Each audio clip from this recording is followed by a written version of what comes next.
Alright guys, a quick one. Here, I'll detail how to set private DNS on Android. So if at the end of this you find this often informative, please don't forget to like and then subscribe.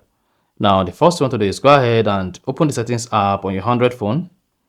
On the settings, click on search at the top right and then search for DNS. Now go ahead and select private DNS. Under more connections, click on private DNS. Then set this to private DNS host provider name. Then go ahead and type in your private DNS. In this case, I just type dns.hardgar.com. Then click on save. And then you are good. Make sure your device is connected to the internet for private DNS to work. And then once your device is connected to the internet, now go ahead and click on save.